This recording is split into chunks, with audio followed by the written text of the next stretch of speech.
BPSC aspirants channel में आपका स्वागत है। विजन आईएएस का जो ये डेली करंट अफेयर सीरीज चल रहा है, मैं सबसे पहले 12 जून तक डेली करंट अफेयर जून माह में मैंने चलाया था। उसके बाद मैंने जून माह को लेकर थोड़ा सा ब्रेक कर दिया है, क्योंकि उसके पहले के जनवरी, फरवरी, मार्च, अप्रैल में जो मंथली करंट अफेयर्स का सेक्शन जो छूटा हुआ था सेक्शनल वाइज, मैं उसको पहले कवर कर ले रहा हूँ।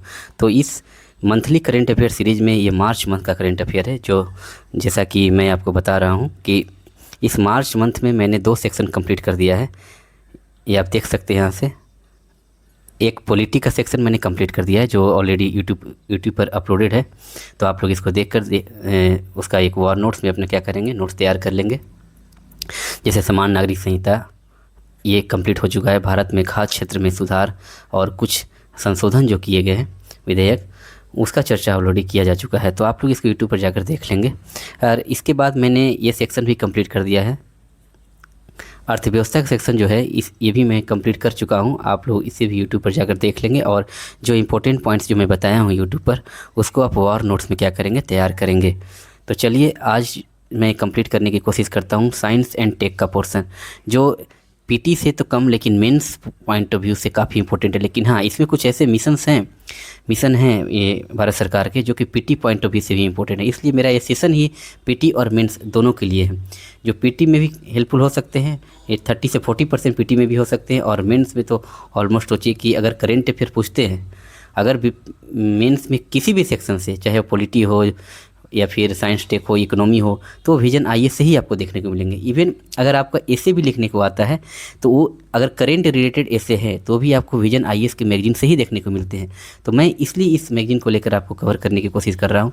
और हाँ, और इसके बाद ये जैसे ही आपको जनवरी, फरवरी, मार्च, अप्रैल कंप्लीट हो जाएगा, तो मैं बीपीएससी मेंस को लेकर, चाहे साइंस टेक हो या फिर इकोनॉमी हो या फिर बिहार से रिलेटेड इकोनॉमी हो, उसके बाद हिस्ट्री हो, ज्योग्राफी हो, वो सारा मैं फ्री ऑफ कॉस्ट यूट्यूब पर सेक्शनल वाइज, मतलब टॉपिक वाइज, जो एग्जाम बीपीएससी मेंस के लिए इंपॉर्टेंट है, मैं इसमें बिल्कुल कॉन्सेप्चुअल से मैं इसे डिस्कशन करूंगा।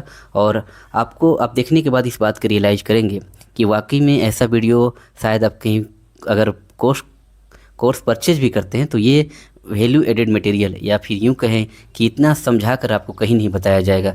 मैं इस बात को गारंटी तो नहीं दे पा रहा हूँ, लेकिन जो मेरे अंदर इस बात का कॉन्फिडेंस है कि जो मेरी स्किल्स है, मैं शायद उसको समझाने में आप लोग को सक्षम हो सकूं। तो प्लीज़ अब इस चैनल को सब्सक्राइब कर लें, क्योंकि आने वाले गत 1 से 1.5 महीनों में, जैसे ही बीपीएससी पीटी का एग्ज़ाम 26 जुलाई को ख़त्म होगी, उसके बाद मैं मेंस का कोर्स इस पर लॉन्च करने जा रहा हूं। फ्री ऑफ कॉस्ट होगी सभी स्टूडेंट्स के लिए।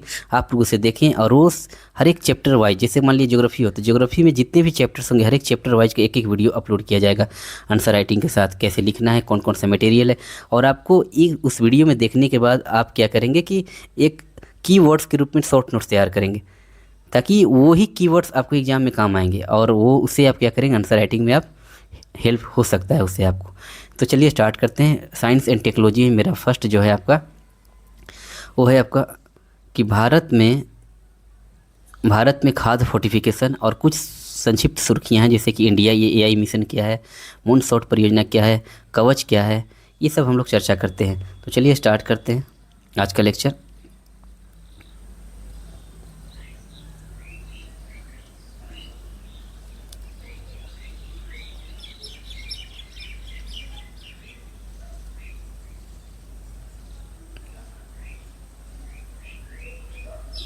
एक सेकेंड,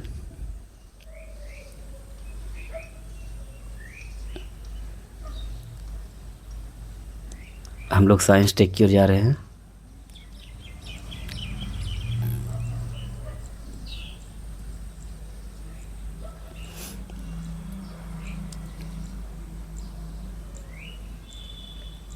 चलिए आगे हम लोग का सेक्शन ये है साइंस टेक। इसका पहला जो है, जो इम्पोर्टेंट है, जो मैंने हाईलाइट किया है आपको, मैं उसी का चर्चा करने जा रहा हूँ, और वो आपको काफ़ी इम्पोर्टेंट फील होगा जब आप एग्ज़ाम हॉल में बैठिएगा। तो ये है सबसे पहले हम लोग का, एक सेकेंड रुकिएगा, ये यहाँ से चलिए स्टार्ट करते हैं हम लोग यहाँ से, कि भारत में खाद्य fortification, food fortification in India, इसकी चर्चा करते हैं हम लोग कि ये फूड फोर्टिफिकेशन होता क्या है। सबसे पहले ये देखते हैं कि चर्चा में क्यों है, ये क्यों चर्चा में रहे हैं।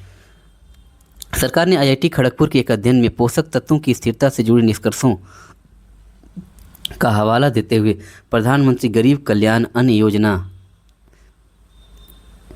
PMGKAY के तहत चावल फोर्टिफिकेशन योजना को अस्थायी रूप से रोक दिया है। ये चावल फोर्टिफिकेशन योजना जो है, राइस फोर्टिफिकेशन योजना, उसको रोक दिया गया है। ठीक है, किसने? तो ये आपको प्रधानमंत्री गरीब कल्याण अन्न योजना के तहत जो लॉन्च किया गया था ये राइस फोर्टिफिकेशन, उसको अभी फ़िलहाल रोक दिया गया है। तो ये है क्या? ये इस योजना के बारे में चलिए समझते हैं कि खाद्य फोर्टिफिकेशन है क्या, फूड फोर्टिफिकेशन है क्या। या किसी खाद्य पदार्थ में आवश्यक सूक्ष्म पोषक तत्वों की मात्रा को विचारपूर्ण बढ़ाने की प्रक्रिया है। मतलब किसी भी फूड सब्सटेंसेस हैं, जो खाद्य पदार्थ हैं, उन खाद्य पदार्थों में जो पोषक तत्व हैं, सूक्ष्म पोषक तत्व, उनकी मात्रा को बढ़ाने की प्रक्रिया ही फूड फोर्टिफिकेशंस कहलाती है। क्यों बढ़ाई जाती है? ताकि भोजन की पोषण गुणवत्ता में सुधार हो और जन स्वास्थ्य को लाभ मिले, साथ ही स्वास्थ्य एवं न्यूनतम जोखिम हो। और ये आपको फूड एंड सिक्योरिटी में, जैसा कि मैंने पिछले ही इकोनॉमी सेक्शन में आपको फूड सिक्योरिटी का पार्ट बताया है, तो ये फूड फोर्टिफिकेशन भी उसी के अंतर्गत आ जाएगा कि फूड जो फोर्टिफिकेशन है ये साइंस टेक के अंतर्गत क्यों आया है? क्योंकि इसमें एक ऐसा टेक्निक का उपयोग किया जा रहा है ताकि खाद्य पदार्थों के पोषक तत्वों की मात्रा को बढ़ाया जा सके। क्यों बढ़ाना ज़रूरी है? ताकि उसकी पोषण गुणवत्ता में सुधार हो, और जब ये पोषण गुणवत्ता में सुधार होंगे तो आपको क्या हो सकते हैं कि जन स्वास्थ्य को लाभ में मिलेंगे और साथ ही ये स्वास्थ्य की न्यूनतम जोखिम को प्रदान करेंगे। तो नेक्स्ट है कि आखिर इसका उदाहरण देखते हैं हम लोग कि फोर्टिफाइड राइस कर्नेल FRK चावल के आटे में iron, folic acid, vitamin B9 और विटामिन B12 जैसे पोषक तत्व मिलाकर बनाए जाते हैं, जिन्हें चावल के दानों जैसा आकार दिया जाता है। भारत में इसके लिए रेगुलेटरी बॉडी क्या है? खाद्य सुरक्षा और मानक विनियम 2018 में सुदृढ़ खाद्य पदार्थों के मानक और गुणवत्ता तय किए गए हैं। अब देखिए, भारत खाद्य सुरक्षा और मानक प्राधिकरण ने 5 मुख्य खाद्य पदार्थों जैसे कि चावल, गेहूं का आटा, खाद्य तेल, दूध और नमक के फोर्टिफिकेशन के लिए मानक लागू किए गए हैं। कितने खाद्य पदार्थों के लिए? तो 5 मुख्य खाद्य पदार्थों के लिए क्या किए गए हैं? ये मानक 5 खाद्य पदार्थों के लिए क्या किए गए हैं? ये मानक लागू किए गए हैं। किसके लिए? चावल के लिए, गेहूं के आटा के लिए, खाद्य तेल के लिए, दूध के लिए और नमक के लिए। खाद्य फोर्टिफिकेशंस के तरीके यहाँ देखा जाए तो जैव फोर्टिफिकेशंस है, जिसमें कहा गया फसलों को उगाने के दौरान ही उनके पोषण स्तर को बढ़ाना, जैसे पारंपरिक प्रजनन या आनुवांशिक परिवर्तन के माध्यम से। विटामिन A युक्त नारंगी रंग का शकरकंद, इसे इसका एग्जाम्पल है। फिर है औद्योगिक फोर्टिफिकेशन, एक आपको हो गया जॉब फोर्टिफिकेशन यानी कि बायो फोर्टिफिकेशन, ठीक है। एक है इंडस्ट्रियल फोर्टिफिकेशन, इसमें उत्पादन या प्रसंस्करण के दौरान, जब उसका प्रोडक्शन या फिर प्रोसेसिंग होता है तो उसके दौरान क्या किया जाता है? मुख्य खाद्य पदार्थों जैसे आटा, तेल और नमक में उनके निर्माण या प्रसंस्करण के चरण के दौरान जब सूक्ष्म पोषक तत्वों को मिलाया जाता है। तो यहाँ पर ध्यान से देखिएगा कि इंडस्ट्रियल जो फोर्टिफिकेशन है, अभी हम क्या कर रहे हैं? फोर्टिफिकेशन के तरीके पढ़ रहे हैं। तो फोर्टिफिकेशन के तरीके में फोर्टिफिकेशन है क्या? जब खाद्य पदार्थों में उनके पोषक तत्वों को बढ़ाने के लिए जो तरीके अपनाए जाते हैं वही फूड फोर्टिफिकेशन कहलाते हैं। अब इसमें क्या है? या तो जैव फोर्टिफिकेशन, बायो फोर्टिफिकेशन के तरीके से उनको हम क्या करेंगे? पोषक तत्वों को बढ़ाएंगे, या फिर औद्योगिक फोर्टिफिकेशन के तरीके से खाद्य पदार्थों में पोषक तत्वों को बढ़ाया जा सकता है।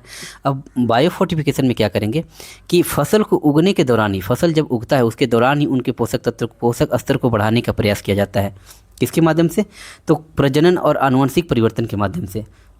जैसे कि हम देखते हैं कि GM क्रॉप्स है, जेनेटिकली मॉडिफाइड, जैसे मैं आप साइंस टेक में जब पढ़ाऊंगा तो आपको बताऊंगा कि पराजिनी फसलें क्या होती है, जेनेटिकली मॉडिफाइड क्रॉप्स क्या होती है, उसमें कैसे पोषक तत्वों को, कैसे पर्यावरण से लड़ते हुए खाद्य पदार्थों को तैयार किया जाता है। जैसे कि बाढ़ क्षेत्र में अगर ज़्यादा बारिश है तो वहाँ पर भी हम बारिश के अनुकूल पौधों को उगाया जा सकता है। कोई सुखाड़ है तो वहाँ सूखा के अनुकूल भी हम पौधों को क्या कर सकते हैं? उगा सकते हैं। तो ये सब साइंस टेक का ही कमाल है। तो ये है औद्योगिक फोर्टिफिकेशन। इसमें क्या कि उत्पादन या फूड प्रोसेसिंग के दौरान हम खाद्य पदार्थों में क्या करते हैं? उनके पोषक तत्वों को बढ़ाते हैं, यानी कि सूक्ष्म पोषक तत्वों को मिलाया जाता है। जैसे नमक पर देखा जाए, नमक पर आयोडीन छिड़कना, या सामान्य चावल में देखा जाए 1:100 के अनुपात में FRK मिलाना। एक होता है नेक्स्ट घरेलू फोर्टिफिकेशन। घरेलू फोर्टिफिकेशन क्या है कि सबसे आसान और सीधा तरीका जिसमें व्यक्ति अपने भोजन में खुद से सूक्ष्म पोषक तत्व मिलाते हैं, जैसे कि भोजन बनाते समय या खाने से पहले आयरन पाउडर, पोषण से या गोलियां मिलाना। ये सब क्या होता है कि खुद खाद्य पदार्थों के पोषक स्तर को बढ़ाने के प्रयास हैं। अब देखा जाए यहाँ पर कि खाद्य फोर्टिफिकेशन से क्या चिंताएं जुड़ी हुई है, जैसे कि कम जैव उपलब्धता, प्रतिरक्षी प्रणाली के समर्थन में कमी, सेल्फ लाइफ में कमी और अधिक पोषण का जोखिम। ठीक है, इसके लिए कुछ आगे की राह दिखाई गई हैं कि क्या आगे की राह अपनाई जा सकती हैं, तो ये आप नोट्स में पढ़ लेंगे। ठीक है, अभी यहाँ मैंने सिर्फ ये काम किया है कि फूड फोर्टिफिकेशन है क्या, उनको फोर्टिफिकेशन को बढ़ाने के क्या क्या तरीके हैं उसके बारे में हम लोग यहाँ बता दिया, और इससे क्या है यहाँ पर किसी क्या चुनौतियाँ जुड़ी हुई है ये भी आप लोग PDF में एक बार पढ़ लेंगे। मैं इसको नहीं पढ़ पाऊँगा क्योंकि वीडियो थोड़ा लंबा हो जाएगा और भी आगे सेक्शंस कंप्लीट करने हैं हमको। तो चलिए देखते हैं यहाँ पर हम लोग इसके निष्कर्ष की देख लेते हैं कि इसका निष्कर्ष क्या है। खाद्य फोर्टिफिकेशन सूक्ष्म पोषक तत्वों की कमी को दूर करने का एक महत्वपूर्ण साधन है, लेकिन इसकी सफलता सही क्रियान्वयन और वैज्ञानिक आधार पर निर्भर करती है। प्रधानमंत्री गरीब कल्याण अन्न योजना के तहत इसे रोकना यह दर्शाता है कि बेहतर भंडारण, निगरानी और फोर्टिफिकेशन के साथ साथ संतुलित आहार अपनाना भी आवश्यक है। चलिए सेकेंड न्यूज़ में हम लोग चलते हैं। दूसरा न्यूज़ क्या है हम लोग का, इंडिया AI मिशन। ये आपको PT और मेंस दोनों से काफ़ी इंपॉर्टेंट है। अगर देखा जाए, अगर इस तरह के क्वेश्चन मेंस में अक्सर पूछे गए हैं और ये पूछे भी जा सकते हैं, तो आप लोग प्लीज़ इसे वार नोट्स में क्या करेंगे, मेंस के वार नोट्स में आप इसको तैयार करेंगे। मेंस वार नोट्स में इसको क्या करेंगे, आप नोट डाउन करेंगे। चलिए देखते हैं कि संसदीय स्थायी समिति की रिपोर्ट में इंडिया AI मिशन के प्रदर्शन का विश्लेषण किया गया। इंडिया AI मिशन का क्या अभी परफॉर्मेंस चल रहा है उसका रिपोर्ट यानी कि उसका विश्लेषण किया गया है। तो देखते हैं कि इंडिया AI मिशन से जुड़े मुद्दे या मुख्य सुझाव क्या है, समिति द्वारा रेखांकित मुख्य मुद्दे और इसका मुख्य सुझाव क्या है। ठीक है, उसके पहले हम लोग देख लेते हैं कि इंडिया AI मिशन है क्या, तब हम लोग उसको क्या करेंगे, उसका आकलन करने में हम लोग को सहूलियत होगी। तो इंडिया AI मिशन देखते हैं, इसके बारे में कुछ की पॉइंट है। ये PT पॉइंट ऑफ व्यू से आपको इंपॉर्टेंट है, इसको पूरा का पूरा भी याद रखिएगा, क्योंकि अगर ये डेटा याद करते हैं तो न सिर्फ PT में बल्कि आपको मेंस में भी काफ़ी हेल्पफुल होगा। तो चलिए देखते हैं कि इसका कौन सा मंत्रालय है। तो सबसे पहले इंडिया AI मिशन 2024 में इलेक्ट्रॉनिक्स और सूचना प्रौद्योगिकी मंत्रालय द्वारा प्रारंभ किया गया था। इंडिया AI मिशन को किसके द्वारा प्रारंभ किया गया, तो इलेक्ट्रॉनिक और सूचना प्रौद्योगिकी मंत्रालय द्वारा। इसका उद्देश्य क्या है, यह कंप्यूटिंग तक पहुँच का लोकतांत्रिकरण करके, डेटा की गुणवत्ता में सुधार करके और स्वदेशी कृत्रिम बुद्धिमत्ता या क्षमताओं का विकास करके AI नवाचार को बढ़ावा देना है। सिंपल सा यहाँ मीनिंग समझिए आप इसको कि कंप्यूटिंग तक पहुंच का लोकतांत्रिकरण करके, डेटा की गुणवत्ता में सुधार करके तथा स्वदेशी कृत्रिम बुद्धिमत्ता क्षमताओं का विकास करके AI नवाचार को बढ़ावा देना है। ठीक है, इसकी कार्यान्वयन एजेंसी कौन सी है, तो मिट्टी के अधीन एक स्वतंत्र व्यवसाय प्रभाग IBP के रूप में इंडिया AI मिशन मिट्टी के अधीन एक स्वतंत्र व्यवसाय प्रभाग IBD के रूप में AI मिशन आपको कार्य करती है। इसके 7 स्तंभ हैं, इंडिया AI नवाचार केंद्र, इंडिया AI कंप्यूटर क्षमता, इंडिया AI फ्यूचर स्किल्स आदि। कितने स्तंभ है, 7, अवधि 5 वर्ष। तो ये PT पॉइंट से हम लोग 5 पॉइंट याद रखेंगे कि इसका मंत्रालय कौन सा है, तो इलेक्ट्रॉनिक एवं सूचना प्रौद्योगिकी मंत्रालय। उद्देश्य क्या है, AI नवाचार को बढ़ावा देना। कार्यान्वयन एजेंसी कौन है, तो IBD इसके कार्यान्वयन एजेंसी हैं। कितने स्तंभ है, तो 7 स्तंभ है और अवधि कितने हैं, 5 वर्ष का हो। अब इसमें देखते हैं, इसका कुछ आकलन करते हैं, विश्लेषण करते हैं हम लोग कि समिति द्वारा क्या मुद्दे रेखांकित किए गए थे और क्या सुझाव दिया गया है। आवंटित निधियों का कम उपयोग। मिशन AI ने वित्त वर्ष 2025-26 में दिसंबर 2025 तक देखा जाए अपने संशोधित अनुमान का केवल 32% उपयोग किया। जितना अनुमान था उसका सिर्फ 32% ही उपयोग किया है।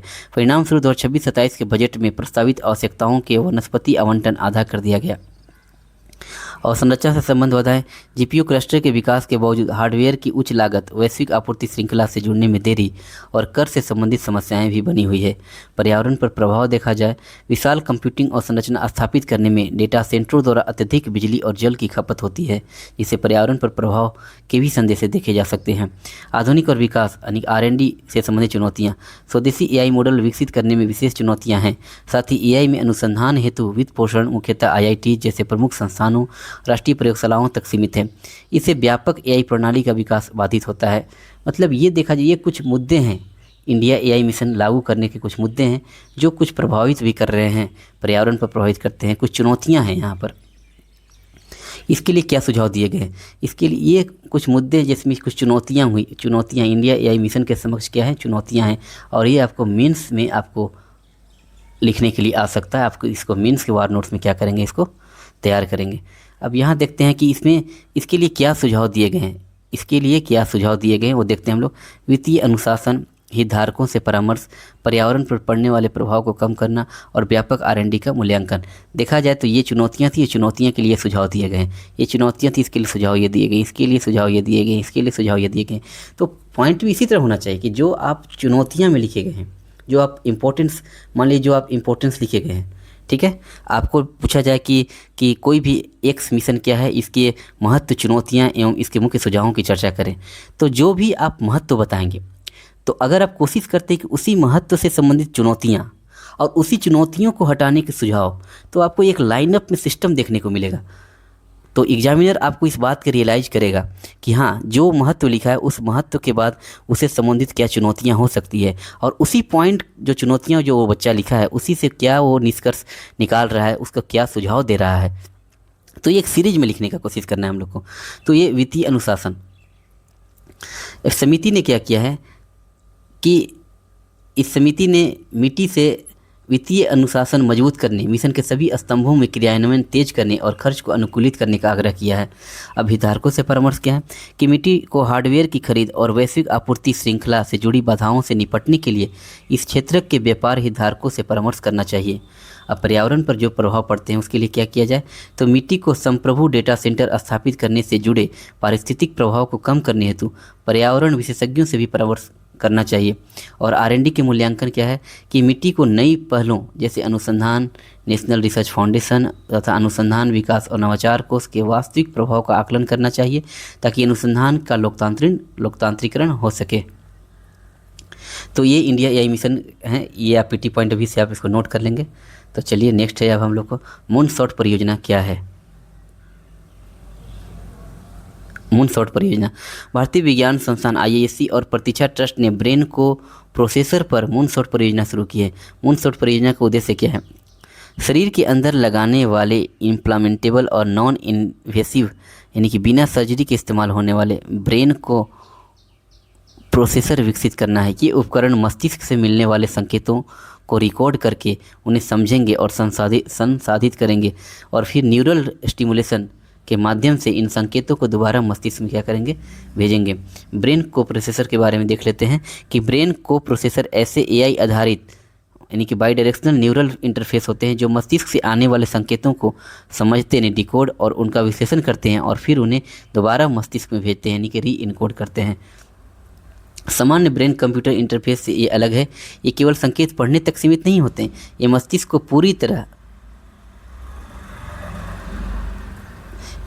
पूरी तरह संज्ञानात्मक प्रक्रिया जैसे अनुभूति यानी परसेप्शन, ध्यान, अटेंशन और निर्णय और शारीरिक गतिविधियों का नियंत्रण को ध्यान में रखकर कार्य करते हैं। इसका प्राथमिक लक्ष्य क्या है, स्ट्रोक से प्रभावित लोगों में हाथ को आगे बढ़ाने और चीज़ों को पकड़ने की क्षमता को फिर से बहाल करना।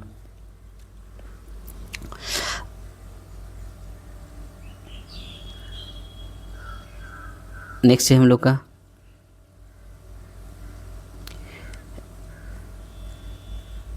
कवच प्रणाली। नेक्स्ट हम लोग चलते हैं कवच प्रणाली। जो इंपॉर्टेंट है मैं उसी डिस्कशन कर रहा हूँ क्योंकि यूपीएससी नहीं है हम लोग का, बीपीएससी है तो सिलेक्टेड पोर्शन ही पढ़ना होता है इसमें, जो पैटर्न रहा है बीपीएससी का और जो आगामी परीक्षा में आ सकते हैं, जो एक्सपेक्टेशन से आने का, मैं उसी का चर्चा करूँगा और आप लोग उसी का नोट्स तैयार करेंगे ताकि सिलेबस ज़्यादा हेक्टिक ना हो।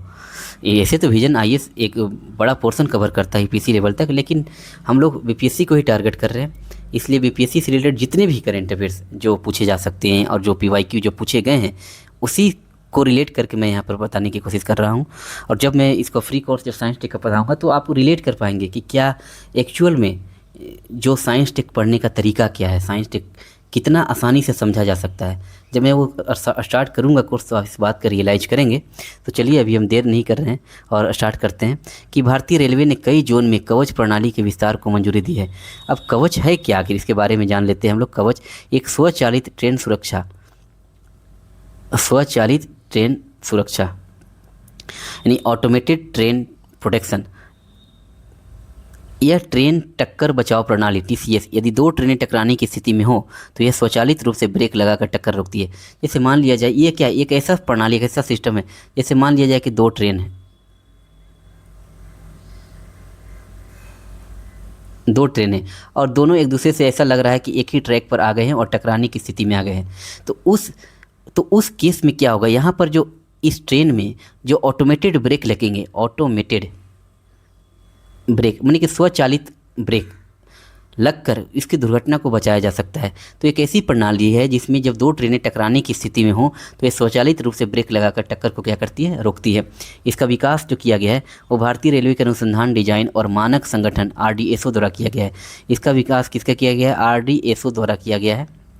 इसकी प्रमुख विशेषताएँ क्या है कि लोकोमोटिव को निरंतर रियल टाइम अपडेट प्रदान करना। इस सुरक्षा प्रणाली जो कवच है इसका मुख्य काम क्या है, मुख्य विशेषता कि निरंतर रियल टाइम अपडेट प्रदान करना, सभी प्रकार के ट्रेन टक्करों की रोकथाम, आमने सामने, पीछे से और बगल से टक्कर, सिग्नल को पार करने पर खतरा को रोकना और अन्य कोहरे वाले मौसम के लिए लाइन साइड सिग्नल को दोहराना, स्वचालित हॉर्न एक्टिवेशन और आपातकालीन संदेश प्रसारित करना। तो ये हुआ हम लोग का, तो ये साइंस टेक का पोर्शन यहाँ तक आपको 4-5 जो सेक्शन था वो कंप्लीट हो चुका है। अब इसमें से एक और है जो मैं आपको बता देता हूँ, एक सेकेंड रुकिएगा।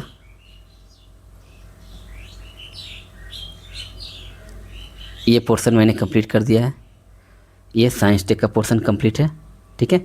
अब एक योजना रही है, मैं उसका डिस्कशन कर देता हूँ इसी वीडियो में, क्योंकि एक छोटा सा है मिशन, जल जीवन मिशन, लेकिन काफ़ी इंपॉर्टेंट है, काफ़ी ही इंपॉर्टेंट है जल जीवन मिशन। तो चलिए स्टार्ट करते हैं।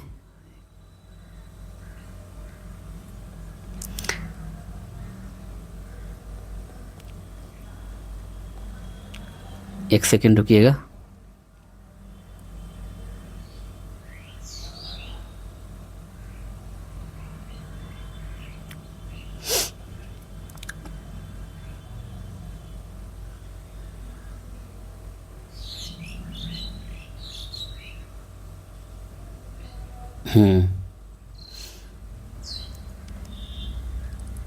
ये तीसरा राष्ट्र हुआ आपका,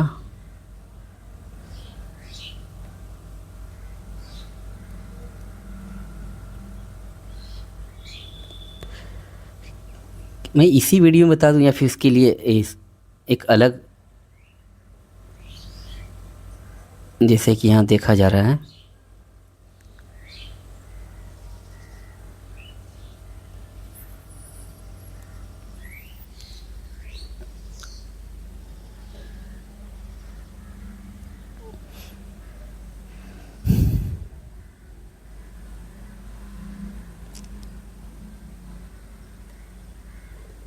चलिए मैं उसका एक शॉर्ट्स वीडियो आपको डाल दूंगा। तो साइंस टेक का पोर्शन ही सेपरेट ही रहे तो सही रहे, इसे मिल नहीं रहा है अभी, चलिए मिल ही गया।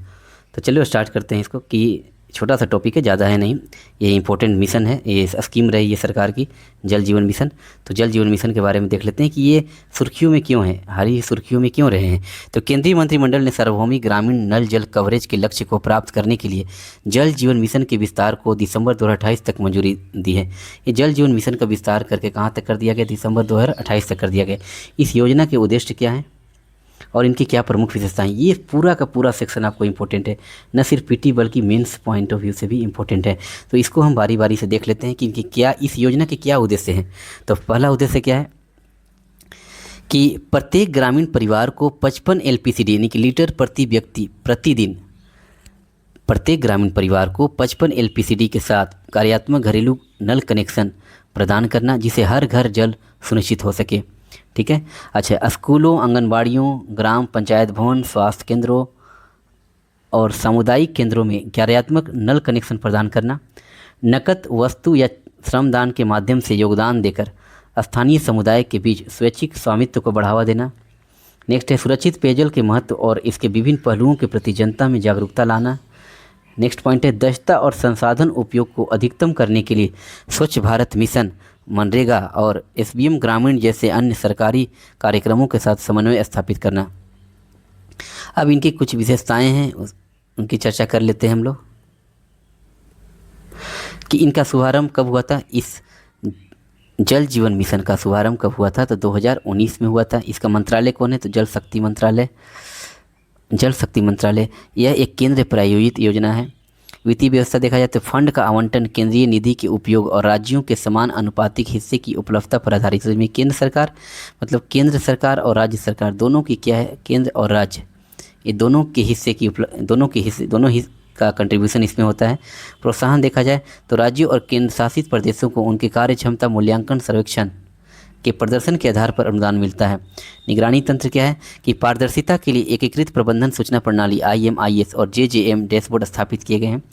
विकेंद्रीकृत योजना, इसके अंतर्गत ग्राम कार्य योजना VAP का निर्माण किया जाता है, जो जल स्रोतों के सुदृढ़ीकरण, धूसर जल और पुनर्चक्रण और जलापूर्ति प्रणालियों के संचालन और रख रखाव पर केंद्रित है। पानी समितियाँ यहाँ देखा जाए या ग्राम जल और स्वच्छता समितियाँ गांव की जल आपूर्ति प्रणाली के नियमित संचालन और रख रखाव के लिए जिम्मेदार है।